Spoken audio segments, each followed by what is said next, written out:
3 రోజుల పాటు ప్రతి సంవత్సరం అన్నమయ్య సంకీర్తన యజ్ఞాన్ని ప్రారంభించి మరి ఒక 5 సంవత్సరాలుగా ఈ 5వ సంవత్సరం వారోత్సవాలకు ఇది ఎగబ్రాకింది.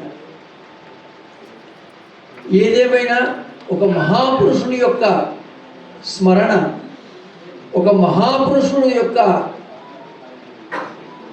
సంకీర్తనలు మనం ఆలపించుకోవడం, ఆలకించడం ఇది ఒక అదృష్టంగా భావించాలి. తాళ్లపాక అన్నమాచార్యులు అంటే తెలుగునాట తెలియని వారు ఎవరూ లేరు. భక్తి సామ్రాజ్యంలో మకుటం లేని మహారాజు అన్నమయ్య. తన గళాన్ని శ్రీ వెంకటేశ్వర స్వామి చరణ యుగళానికి సమర్పించిన మహాభక్తుడు ఆయన. మీరు ఎక్కడైనా తీసుకోండి, భారతదేశ చరిత్రలో ఒక క్షేత్రం చెప్తే ఒక భక్తుడి పేరు ప్రముఖంగా కనిపిస్తుంది. ఎవరు తీసుకున్నా కూడా శ్రీకాళహస్తి అనగానే కన్నప్ప కనిపిస్తాడు, భద్రాచలం అనగానే రామదాస్ కనిపిస్తాడు, తిరువాయూరు అనగానే త్యాగయ్య కనిపిస్తాడు, తిరుపతి అనగానే అన్నమయ్య కనిపిస్తాడు. అంటే ఒక్కొక్క క్షేత్రంతో ఒక్కొక్క భక్తుడికి ఒక అవినాభావ సంబంధం ఉంటుంది. అదేదో జననాంతర సుకృతం అని. కారణ జన్ముడు అన్నమయ్య. అటువంటి అన్నమయ్య తన 32,000 సంకీర్తనలతో స్వామిని అర్చించినాడు. చాలా అద్భుతమైనటువంటి ఘట్టం ఇది తెలుగు సాహిత్య చరిత్రలో. ఇంకా పాటల్లో మనం కొన్ని విశేషాలు తెలుసుకుందాం. కానీ నాకు అన్నమయ్య అంటే ఒక ఆత్మీయమైన అభిమానం. దానికి ఒకటే ఒక కారణం ఏమిటంటే, అన్నమయ్య సాహిత్యాన్ని ప్రపంచానికి పరిచయం చేసినటువంటి తొలివారు ఆచార్య వేటూరి ప్రభాకర శాస్త్రి మహోదయుడు. ఆ తర్వాత రాళ్లపల్లి వారు వచ్చారు. తర్వాత చాలామంది.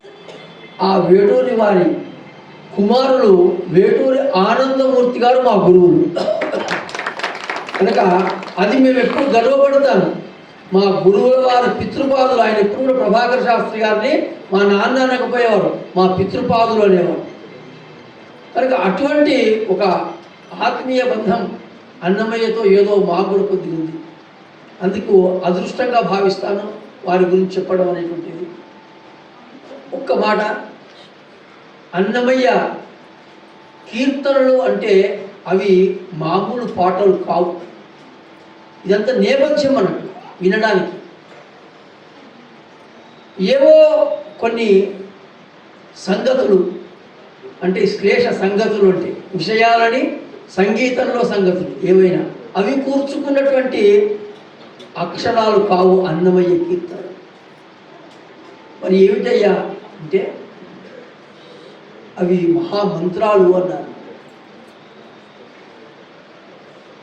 గొప్ప గొప్ప రహస్యాలు అన్నారు. తాళ్లపాక చిన్నన్న గారు వాటి గురించి అనేకమైనటువంటి విషయాలు వాళ్ళు వెలికి తీశారు.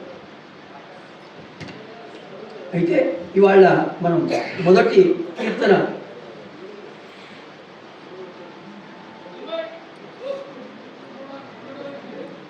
నవనీత చోర నమో నమో. అన్నమయ్య నేను ఇంతకుముందు చెప్పాను, చాలా రహస్యాలు నిక్షిప్తం చేశాడు కీర్తనలో.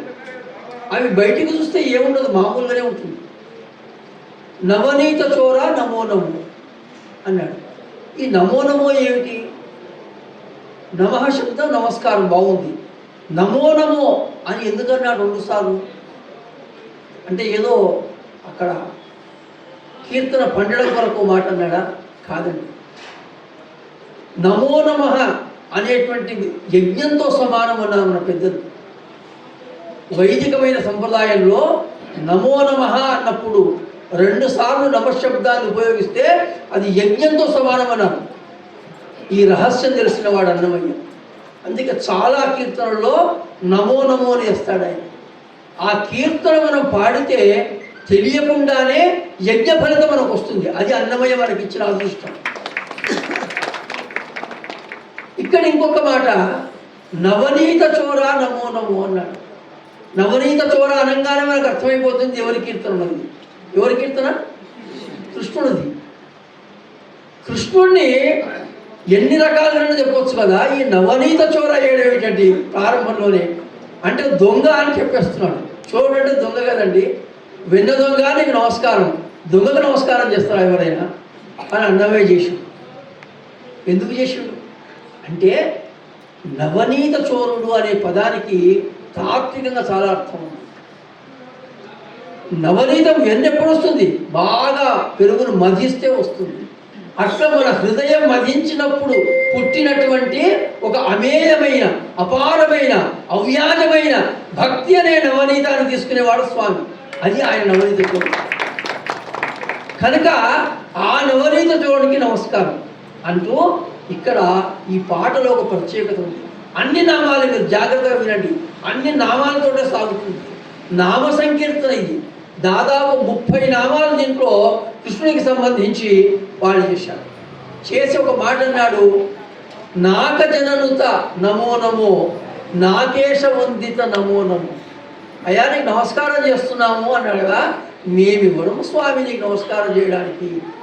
మా బోటి సామాన్య నమస్కారం కాదు. నాక జననుతును వినుగు అంటే స్వర్గంలో ఉన్నటువంటి దేవతలతో నమస్కరింపబడేవాడివి.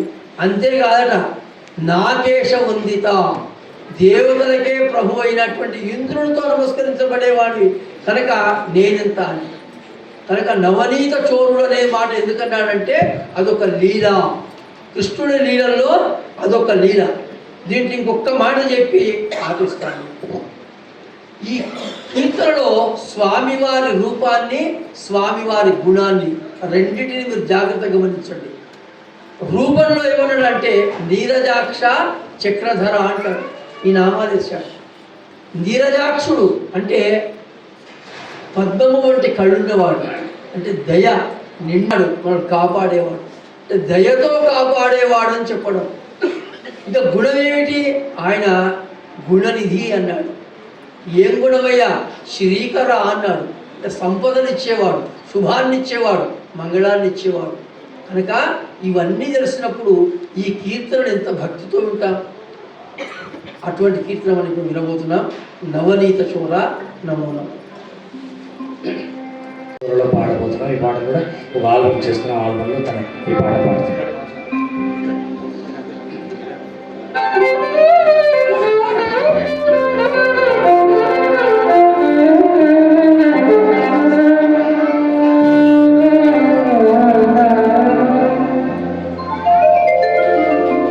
నవనీత చోర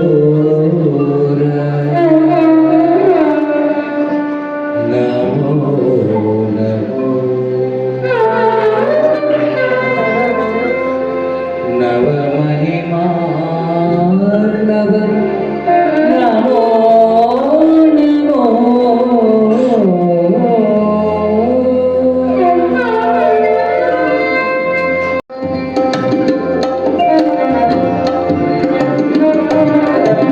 నవనీత చోర నమో నమో, నవ మహిమార్ణవ నమో నమో, నవనీత చోర నమో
చోర నవనీత చోర నవనీత చోర నమో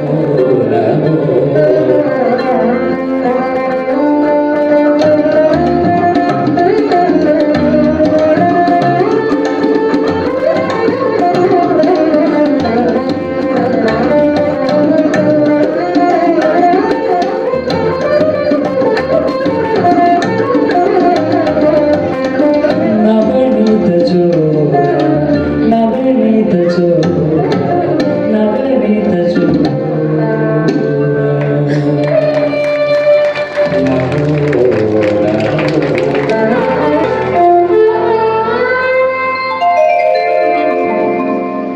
గమనించాలి. స్వామి మహిమలున్నవాడు మనకు తెలుసు. ఎన్ని మహిమలు ఉన్నాయి అంటే అన్నమయ్య ఒక్క మాటలో చెప్పబడేశాడు. నవ మహిమారున్నవ అన్నాడు. అంటే మహిమలు అనేటువంటి సముద్రం అంతా మహిమలటిగా దాన్ని లెక్క పెట్టలేడు ఓడి. తర్వాత ఈ కీర్తనలో ఇంకొక మాట ఏమన్నాడంటే నమో నమో శబ్దాన్ని 8 సార్లు వేశాడు అన్నమయ్య. గమనించాలి. ఎందుకంటే అష్టాక్షరి మంత్రం, అష్టసంఖ్య స్వామితో అనుబంధం ఉన్నటువంటిది కనుక అష్టాక్షరి మంత్ర సదృశంగా ఈ కీర్తనను మనం ఆలపిస్తే ఆ పుణ్యం దక్కుతుంది అనేటువంటి ఒక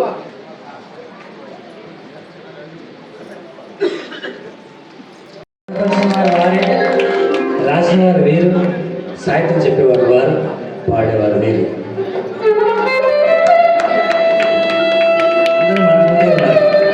అందరూ కూడా మన ముందే ఉన్నారు.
పాడు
కులమతాలకు అతీతంగా భగవతత్వ ప్రతిపాదకంగా సాగిన కీర్తనలు ఎన్నో కనిపిస్తాయి. ఆయన వేల కీర్తన రాశులు. ఈ కీర్తనలో మీరు గమనించండి, కులంతో సంబంధం లేదంటాడు. ఎవరికి అంటే ఎవరైతే హరిని తెలుసుకున్నారో ఆయన కులం. ఆత్మజ్ఞానికి కులం ఎందుకు ఉంటుంది వాస్తవంగా అని ఒక అద్భుతమైన ప్రతిపాదన చేస్తాడు. ఇంకొక మాట అన్నాడు, అసలు మనిషి ఎట్లా బతకాలని చెప్పినాడు ఈ కీర్తనలు. అంటే సత్యం పలికేటువంటి వాడు, ధర్మబుద్ధితో జీవించేటువంటి వాడు, పరోపకార భావనతో బ్రతికేటువంటి వాడు ఏ కులం అయితే ఏమిటయ్యా అన్నాడు. కనుక జ్ఞానమున్న వాడికి కులంతో సంబంధం లేదు. ఆదిశంకర్ అంటారు కదా, చండాలోస్తు సదుద్విజోస్తు గురు నిత్యేషా మనీషా మమ అంటాడు ఆయన. వాడు బ్రహ్మజ్ఞానం అయితే ఏమిటి, బ్రాహ్మణుడు అయితే ఏమిటి, చండాలుడు అయితే ఏమిటి, నా గురువెప్పు అన్నాడు ఎవరైతే జ్ఞానం వాడు. కనుక జ్ఞానానికి కులంతో, మతంతో, భాషతో, ప్రాంతంతో సంబంధం లేదని అన్నమయ్య తేల్చి చెప్పేశాడు. అటువంటి సామాజిక చైతన్య కీర్తనలు అన్నమయ్య గళం నుంచి జాలువారాయి. ఇప్పుడు మరొక కీర్తన పెడదాం.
హరి శ్రీ వెంకటేశ్వర అలమేలు మంగళోర హరి శ్రీ వెంకటేశ్వర అలమేలు మంగళోర అలమేలు సముద్ర హరి శ్రీ వెంకటేశ్వర అలమేలు మంగళోర అలమేలు సముద్ర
ఎంత అందమైనటువంటి రాగం అంటే మాండు రాగం రాజాగారే కంపోజ్ చేశారు.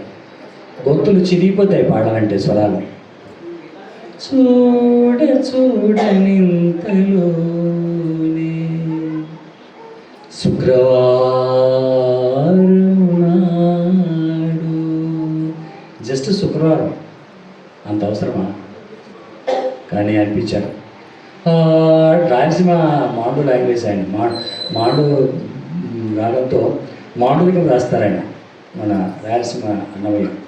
ఆడనీడ విభవానే జస్ట్ అమరే దేవునికి 10 రోజులు సాధన చేస్తే ఆ సంగతి రాదు. 10 రోజులు సాధన చేస్తే కూడా ఆ సంగతి రాదు. అలాంటిది వారు కంపోజ్ చేశారు, నేను పాడడం జరిగింది. రామ్మోహన్ గారు చెప్పడం జరుగుతుంది. తిరుమలలో జరిగేటువంటి నిత్యోత్సవ, వారోత్సవ, పక్షోత్సవ, సంవత్సరోత్సవాలు మొత్తం కలిపితే దాదాపు 400కు పైగా ఉత్సవాలు జరుగుతాయి స్వామికి. అయితే అందులో శుక్రవారం జరిగేటువంటి స్వామి అలంకరణ విధానాన్ని అక్షరబద్ధం చేశాడు ఈ కీర్తనలో. అది గమనించాలి. అద్భుతమైన భావకుడు అన్నమయ్య. స్వామికి ఆ రోజు ఎలాంటి సేవలు చేస్తారు, అలంకారాలు చేస్తాడు రాశాడు ఈ కీర్తనలు శుక్రవారం నాడు చేసేటువంటి దాంట్లో. అయితే ఈ కీర్తనలో విశేషం ఏమిటయ్యా అంటే స్వామివారికి పచ్చకర్పూరం పెట్టారు. ఆ పచ్చకర్పూరం ఎట్లా ఉంది అంటే తెల్లగా ఉంది. పేరు పచ్చకర్పూరంగా తెల్లగా ఉంది. దాన్ని ఊహిస్తాడు, అబ్బా ఇంత తెల్ల ఉంది కదా, ఇంతకు ఏమిటి తెలుపు అంటే అది ఒకవేళ పాల సముద్రంలో నుంచి వచ్చినటువంటి మీగడన, లేకుంటే స్వామి దొంగిలించినటువంటి వెన్నన, లేకుంటే ఆకాశగంగ నుండి పొంగుతున్నటువంటి నురుగా అంటాడు. ఏ మోసం అండి. అలాగే స్వామికి పునుగు రాశారు. పునుగు నల్లగా ఉంటుంది, అదొక పరిమళ ద్రవ్యం. పునుగు, జవ్వాది, కస్తూరి ఇవన్నీ పరిమళ ద్రవ్యాలు. నల్లటి పునుగులు స్వామికి అలిదినారట. అలిదితే అది చూసి అన్నమయ్యకు ఒక అనుమానం వచ్చింది. ఏమిటబ్బా ఈ నలుపు ఇంతగా ఉంది, ఎక్కడికి ఇంత నలుపు? బహుశా ఆయన పశువులు కాసి తోలుకొని వచ్చేటప్పుడు ఆ వచ్చినటువంటి చీకటాయి ఏమిటి నలుపు అంటాడు ఆయన. లేకుంటే కలి యొక్క మదానికి సంబంధించి కలిని కాచినాడు కదా, ఆ కలి యొక్క మదమా ఈ నలుపు అన్నాడు. ఏ ఊహలండి ఇవి? సాహిత్యంలో ఊహను ఉత్ప్రేక్ష అంటారు. ఉత్ప్రేక్ష అలంకారం అన్నమయ్య కీర్తనల్లో అద్భుతమైన అలంకారాలు.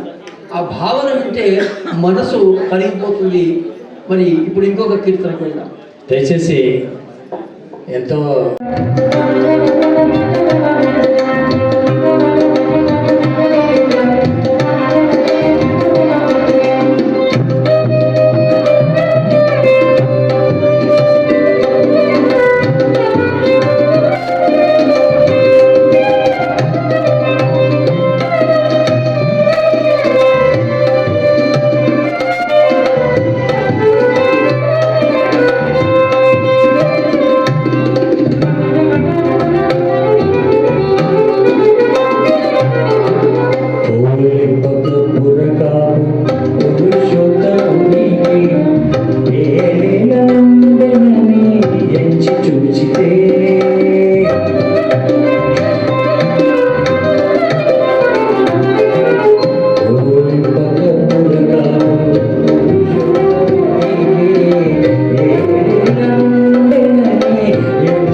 కేవల అక్షరరాశులు కావు.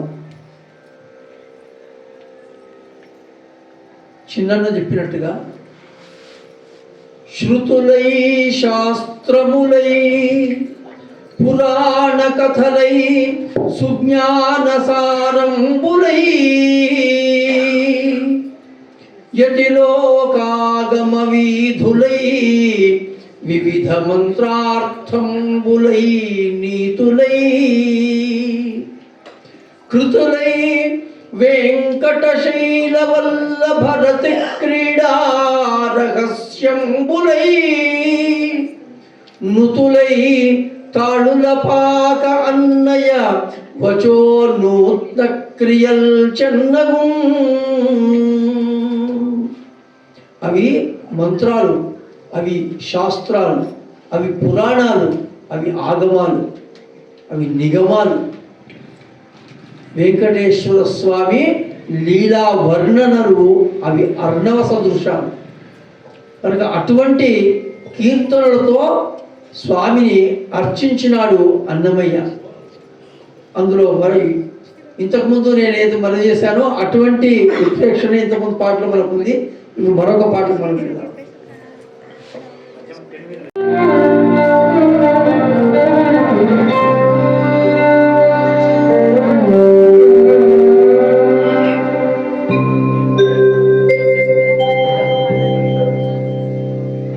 తిరువీధుల మెరసే దేవదేవుడు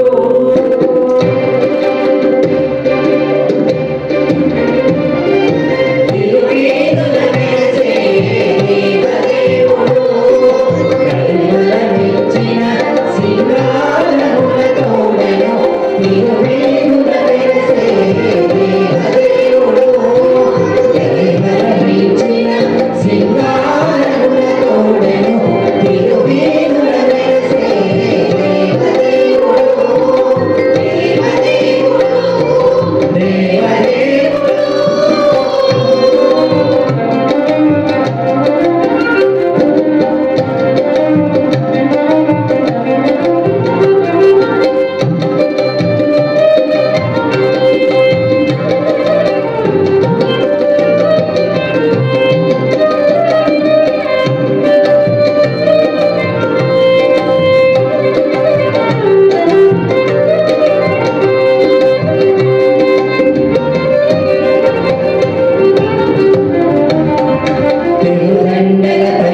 కళ్యాణ్ గారు కూడా 1000 కచేరీలు వాయించుంటారు కొండ మీద అక్కడ ఇక్కడ అలాంటివి ఈరోజు రాజా గారు అలాంటివి వారు లేని లోటు మనకందరికీ అన్నమాచార గిట్టలే మోగపోయినాయి.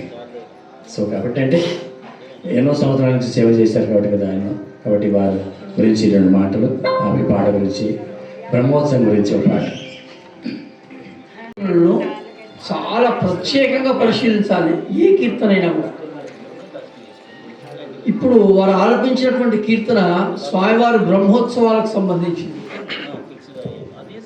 ఇప్పుడు మనం ఏమంటున్నామంటే ప్రతి చోట బ్రహ్మోత్సవం అంటున్నాం కదా. ఏమిటి బ్రహ్మోత్సవం వాస్తవంగా? ఎందుకు వచ్చింది బ్రహ్మోత్సవం? ఎవరు చేసినారు ఈ బ్రహ్మోత్సవం అంటే, తిరుమలలో మొట్టమొదటిసారి బ్రహ్మ స్వామివారికి ఉత్సవాలు నిర్వహించింది. అందుకని బ్రహ్మోత్సవం అయిపోయింది. అది ఇప్పుడు మనం చేసినప్పుడు బ్రహ్మోత్సవం అనేస్తున్నాం, అది వేరు విషయం. కానీ మొట్టమొదటిసారి బ్రహ్మ నిర్వహించినటువంటి ఉత్సవాలు కనుక అవి బ్రహ్మోత్సవాలు అని పేరు వచ్చింది. అయితే ఇక్కడ గమనించాల్సింది ఏమిటంటే, ఈ కీర్తనలో స్వామివారికి బ్రహ్మోత్సవాల్లో జరిగేటువంటి వాహన సేవ గురించి విశేషంగా వర్ణించినాడు. కనుక అన్నమయ్య కీర్తనలు చరిత్ర సాక్ష్యాలు. ఏం జరిగినాయి, ఒక 500-600 ఏళ్ల క్రితం ఏం జరిగింది తిరుమలలో తెలుసుకోవాలంటే కీర్తనలే ప్రత్యక్ష సాక్ష్యం. మొదటి రోజు ఏ వాహనం మీద వెళ్తాడు స్వామి, రెండవ రోజు ఏ వాహనం మీద వెళ్తాడు, చాలా అద్భుతంగా వర్ణించినాడు అన్నమయ్య. ఇక్కడికి ఒక్క మాట గమనించండి, తిరువీధుల వెలసే. తిరువీధి, ఈ తిరుశబ్దం ఉంది కదా. ఇప్పుడు తిరుపతి, తిరుమల అంటున్నాం కదా. తిరుశబ్దం శ్రీవాచకం, వాస్తవంగా శ్రీ అదే తిరు అవుతుంది. ద్రావిడ భాషలో అది తిరుశబ్దంగా వస్తుందన్నట్టు. అన్నమయ్య దాన్ని విరివిగా వాడినాడు. అంటే ద్రావిడ భాషా పదముల పైన ఆయన మహాపట్టుంది.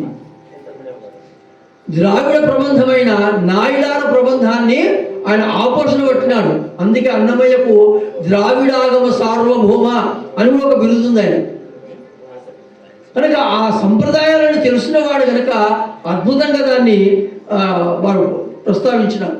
ఇంకొకటి మనం ఏమనుకుంటామంటే పద్యాలు చాలా సులభం అండి, పాటలు కొద్దిగా కష్టం.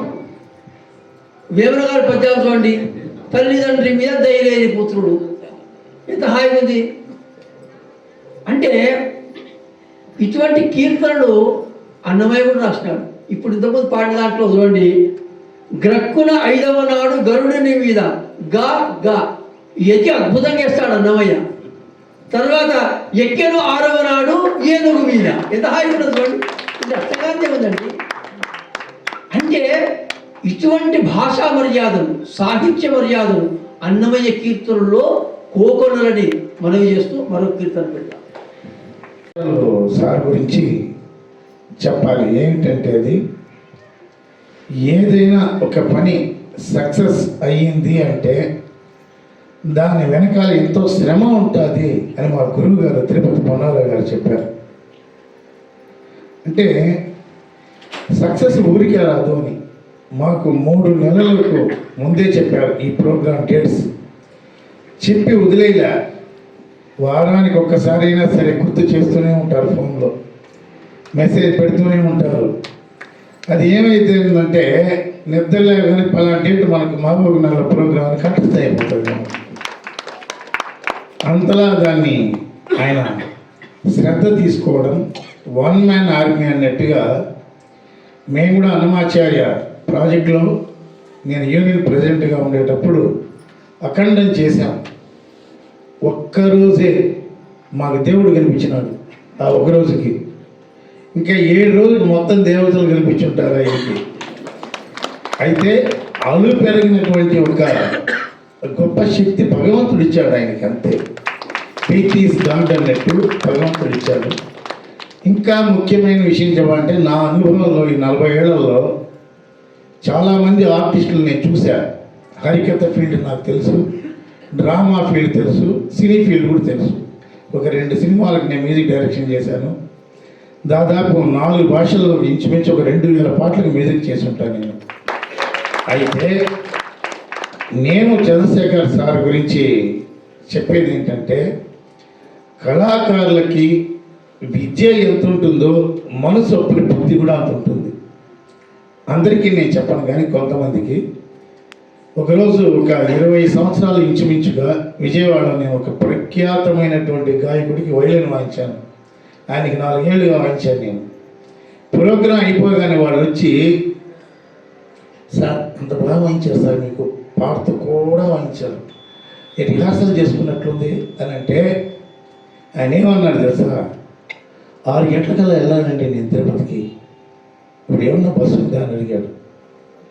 వాళ్ళు అనింది ఏంది, ఈయన చెప్పింది ఏంది అంటే అట్లా ఉంటుందన్నమాట. కానీ దానికి రివర్స్ చంద్రశేఖర్ గారు ఆయన ఎట్టంటే మీరు గమనించారో లేదో, నేను కానీ మన కళ్యాణ్ కానీ అలాగే ప్రసాద్ కానీ పాండు గారు కానీ వీళ్ళు ఎవరు బాగా వచ్చిన ముందు ఆయన పొంగిపోతూ ఉంటారు, ఆయన సంతోషపడిపోతూ ఉంటారు, చప్పట్లు కొట్టమని మిమ్మల్ని మీదే ఎంకరేజ్ చేస్తూ ఉంటారు. అంత గొప్ప మనసు అందరికీ ఉండదండి. నేను చాలామంది కళాకారులు చూశాను నేను. అందుకే ఆయన దాదాపు 65లో కూడా 25 లాగా ఉన్నారు. ఆయన నడవడం నేను చూడ, పరిగెత్తడమే ఎంతసేపు అయినా. ఆ విధంగా మనిషి మధ్యలో ఉండి అందరినీ చక్రం తిప్పినట్టుగా మధ్యలో ఉండి అన్ని పనులు చేస్తూ ఉంటారు. దాదాపు 40 సంవత్సరాలుగా చేస్తున్నారు ఆయన ఈ కార్యక్రమాలు. రెండవది ఏంటంటే, ఏ కులజుడైననేమి ఎవడైననేమి ఆకడనాథడు హరినెరిగిన వాడి అని అన్నమయ్య చెప్తే, ఎంతో మంది కళాకారుల కీర్తన పాడారు కానీ ఆ సాహిత్యం వాళ్ళకి అంటుకోలేదు మనసుకి. కానీ 100% చక్కగా ఆ సాహిత్య భావం అంటుకున్నటువంటి కళాకారుడు చంద్రశేఖర్ గారు. ఎందుకు చెప్తానంటే, నేను అప్పుడు రెడ్డి రాజా పాండు మేము చాలా కాలం వాయించాం. వాళ్ళ ఇంట్లోనే ఉండేవాళ్ళం. వాళ్ళు పరుపుల్లో, వాళ్ళకి తినే కంచాల్లో, ఆ గ్లాసుల్లో వాళ్ళ ఇంట్లో బిడ్డల్లాగా మమ్మల్ని చూశారంటే అది ఆశ్చర్యం. అలాంటి ఒక గొప్ప సంస్కారం ఉన్నటువంటి వ్యక్తి. కాబట్టి దీనికి అంతటికి కూడా ఆయనకు వెన్నుదన్నుగా ఎవరున్నారంటే మా ఉషా అమ్మ. ఆయన అన్ని రకాలుగా కూడా దగ్గరుండి ఆయనను కంట్రోల్ చేస్తుంది. ఆయన ఒక రకంగా చెప్పాలంటే ప్రేమతో, గౌరవంతో, అభిమానంతో, ఇక వేరే రకంగా అనుకోద్దండి కూర్చో అని కాదు, అది ఒక ప్రేమతో కంట్రోల్ చేస్తూ ఉంటుంది. అన్యోన్యమైన దాంపత్యం. అలాగే చక్కని రత్నాలు లాంటి బిడ్డలు.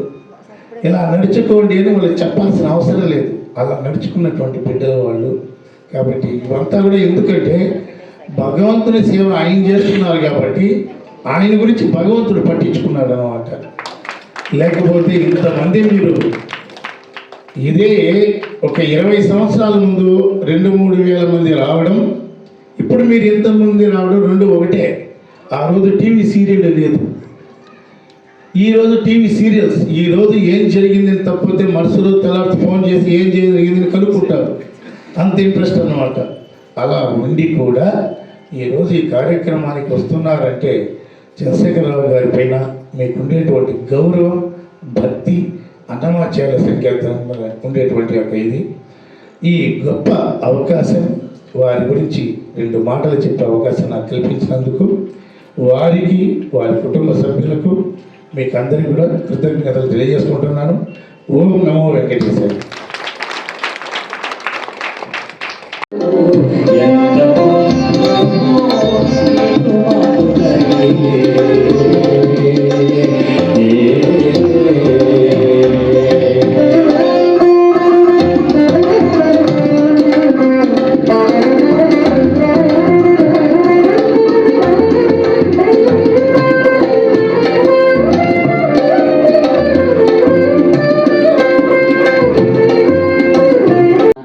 శ్రవణారవిందంగా నాభీవృత్కండ రసన నాసాదులెందని గోవింద నామస్మరణాన్ని ఎప్పుడు పలుకుతూ ఉంటే పుణ్యమే. ఈ ప్రకృతిలో, ఈ భూమిలో ఏది చేసినా పుణ్యమే భగవంతుడికి. అది పుణ్యం వస్తుంది అని చేయకూడదు. మన కర్మ, మన క్రియ చేస్తూ పోతుంటే ఆ పుణ్యమను రాసుకుంటూ ఉంటాడు. అటువంటిది నామ సంకీర్తనే ఒక పుణ్య సాంప్రదాయం. అంటే మనం గోవిందాన్ని ఎలా పిలుస్తామో మనకు తెలియదు. పిలుస్తాడు, గోవిందా గోవిందా, మనసులో గోవిందా, నాభి నుంచి గోవిందా, గొంతులో నుంచి గోవిందా అని గోవిందనామ స్మరణ ఎలా పిలవాలరా అంటే గో అనేది నాభి నుంచి పలకాలి, విమ్ గొంతు నుంచి పలకాలి, దా నాలుక నుంచి పలకాలి. అలా ఒక్కసారి గోవిందా, ఒక్కసారి నాభి గో, విమ్ గొంతు నుంచి, దా నాలుక నుంచి, గోవిందా గోవిందా గోవిందా. అలా పిలిస్తేనే భగవంతుడికి ప్రీతి. ఎందుకంటే ఆ గో అనే అక్షరం నాభి నుంచి నరాలన్నీ కదులుతూ ఉంటుంది. అలా పిలవాలి. విమ్ గొంతులో ఉండే శరీరాలన్నీ కదులుతూ ఉంటుంది విమ్ అనే అక్షరానికి. దా నాలిక మీద ఉండేటువంటి చెడు ఆలోచనలు, చెడు మాటలు ఏదున్నా నివృత్తి కలుగుతుంటుంది ఆ ధ అనే అక్షరం పలికినప్పుడు. అందుకని గోవింద అనేది 3 రకాల శరీరంలో నుంచి ఉద్భవిస్తేనే దానికి ఒక విశేషమైన విశిష్టత, భగవంతుడి అనుగ్రహం చేకూరుతుంది. ఏదో మనసులో గోవింద, వాళ్ళు గట్టిగా పిలుస్తున్నారని చెప్పేసి మనం గోవింద, వాళ్ళు పలుకుతున్నారని చెప్పేసి ఇంకో గోవింద, ఏదో గోవింద అని పిలవడం కాదు. ఇలా పిలిస్తేనే భగవంతుడికి ప్రీతి. అందుకని గో ఆ కడుపులో లోపలికి వెళ్ళాలి. గో అన్న అక్షరం పిలిచినప్పుడు విమ్ గొంతు నుంచి, దా నాలుక నుంచి, గోవింద ఎంత ప్రీతిగా ఉంటుంది. అలా పలికితే ఆయన ఇష్టం. ఉదయం, మధ్యాహ్నం, సాయంత్రం, రాత్రి 4 సార్లు 4 పర్యాయాలు ఓం నమో వెంకటేశాయ. ఉదయం నుంచి రాత్రి వరకు చేసుండే పాప కర్మల్లో మనములు ఎవరినైనా తిట్టినా అది నివృత్తి కావాలంటే ఓం నమో వెంకటేశాయని ఉదయం 11 సార్లు, మధ్యాహ్నం 12 నుంచి 1 గంట వరకు, సాయంత్రం అసురు సంధ్య వేళలో 6 నుంచి 7 వరకు, రాత్రి పనుకోపోయే ముందు మీరు 11గా 12గా 1 గంటకి ఎన్ని గంటలకు పనుకున్నా నమో వెంకటేశాయని 11 సార్లు స్మరణ చేస్తే ఉదయం నుంచి సాయంత్రం వరకు, రాత్రి వరకు చేస్తుండే పాప కర్మలన్నీ నివృత్తి అవుతుంది. అందుకని ఒక్కసారి 11 సార్లు మీరందరూ ఓం నమో వెంకటేశాయ గట్టిగా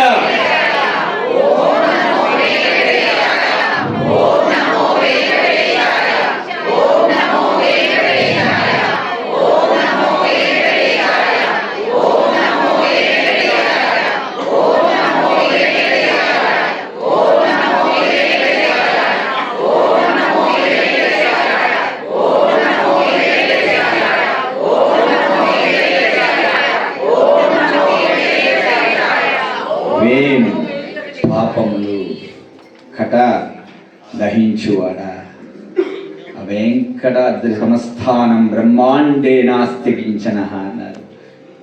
నభూతో నభవిష్యతి. అటువంటి బ్రహ్మాండ మండలం ఇంకొకటి ఈ పృథ్వీలో రాదు, ఏ యుగంలోనూ రాదు. అటువంటి దేవదేవుడు మనం అనుగ్రహించే నామం, ఆయన నామాన్ని నమో వెంకటేశారంటే మనం చేసిండే పాప కర్మలన్నీ నివృత్తి అవుతుంది. అందుకనేసి ఎన్ని పాపాలు ఎన్ని పుణ్యాలు అది తెలిసి చేసిన నమో వెంకటేశాయ అనేది అప్పుడే అన్నది ఎంత పుణ్యమో ఆయన నామం. అందుకే 32,000 సంకీర్తనలు రచించిన హనుమాచార్యులు ఆధ్యాత్మ శృంగార వైరాగ జ్ఞాన మోక్ష భక్తి కీర్తనలు రాశాడు. ఈ కీర్తన పాడుకోండి, మీ బుద్ధి మారుతుంది. ఈ కీర్తన పాడుకోండి, ఒక జ్ఞానం వస్తుంది. ఈ కీర్తన పాడుకోండి, శ్రవణారవిందంగా మోక్షం వస్తుంది, వైరాగ్యం వస్తుంది అని అనుకుంటాడు. ఎన్నడూ విజ్ఞానమికనకు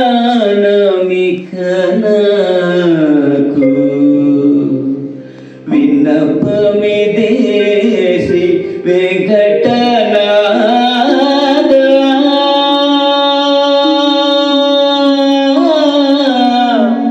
వెంకటనాథ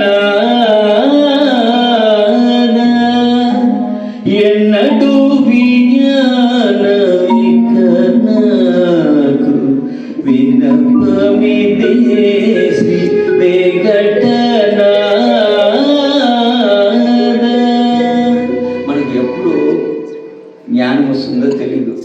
అరే కీర్తన పాడితే జ్ఞానం వస్తుందా, దేవుని చూస్తే జ్ఞానం వస్తుందా, ఏదో ప్రవచనాలు వింటూ ఉంటే జ్ఞానం వస్తుందా, పిల్లలు చెప్తే పెద్దవాళ్ళు చెప్తే ఎవరు చెప్తే మనకి జ్ఞానం వస్తుంది, ఎప్పుడు భక్తి వస్తుందో మనకే తెలియదు. అందుకనే మన బంధాలు ఎలా ఉంటుందంటే తెలిసితే మోక్షము తెలియకున్న బంధము, తెలిసితే మోక్షము తెలియకున్న బంధము, కలవంటిది బ్రతుకు కనునికిని, తెలిసితే మోక్షము తెలియకున్న బంధము, తెలిసితే మోక్షము తెలియకున్న బంధము.